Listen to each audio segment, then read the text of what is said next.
Africa, the dark continent of the early explorers, became the stage for the final act in the story of Queen Victoria's empire. In the footsteps of missionaries like David Livingstone, the powers of Europe conducted a brutal race for colonies, a race that would become known as the Scramble for Africa.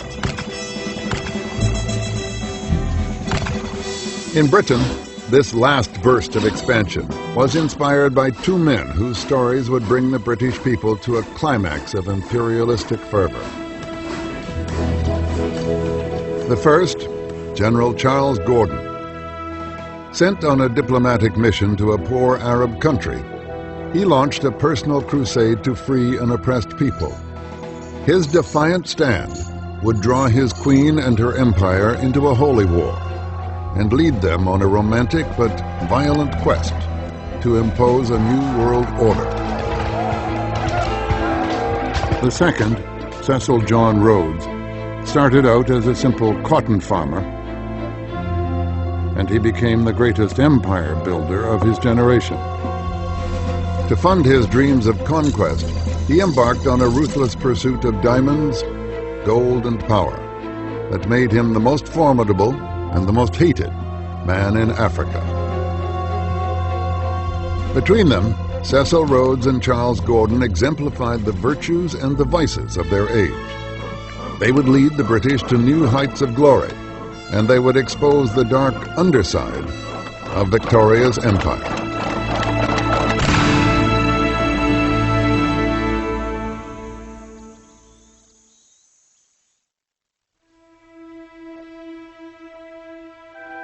At the age of 60, Queen Victoria still wore the black satin and lace she had donned in mourning for her beloved husband, Prince Albert, who had died 20 years before.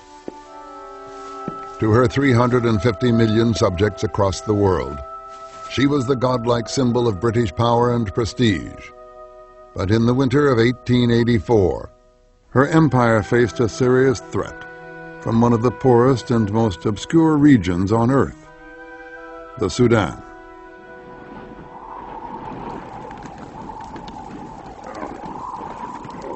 There is this saying among the Arabs: when Allah made the Sudan, he laughed.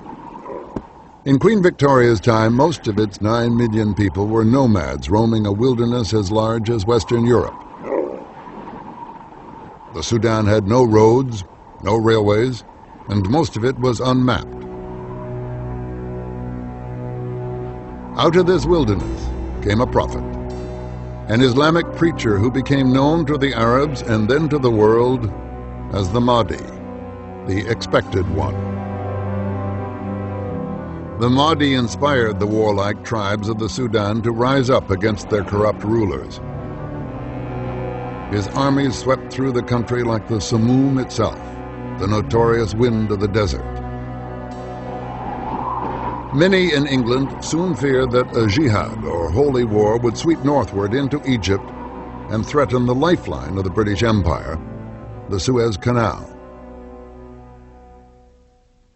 3/4 of the ships using the canal were British, and it formed a vital link to Victoria's richest possessions in India and the East.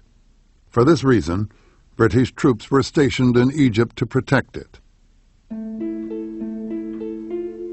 Now the Queen urged her Prime Minister, Gladstone, to use those troops against the Mahdi.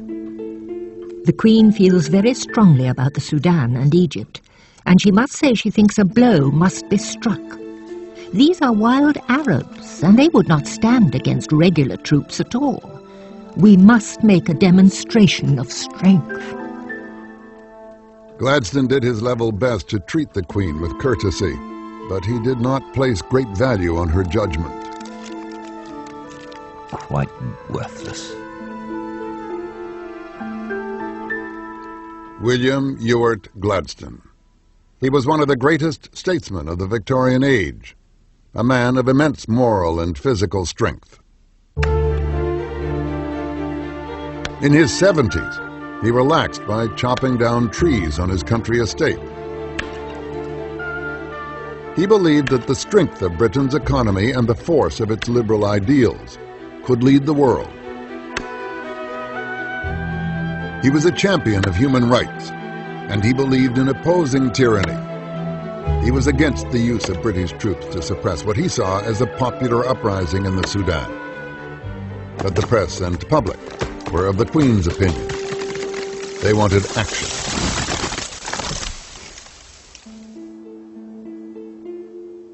Gladstone's government decided to play for time. They proposed sending a top army officer to the Sudan to report on the situation. For this mission, they chose one of the most popular heroes of the Victorian age, General Charles George Gordon. Gordon had made his name in China, where he had been sent to help defend British traders from the horrors of the Civil War. By all reports, Gordon was celibate and deeply religious. Wherever he went, he took the Bible and a generous supply of brandy. Since the war in China, he had led several campaigns in Africa. He had a reputation as a maverick who frequently disobeyed orders. This was the man the British government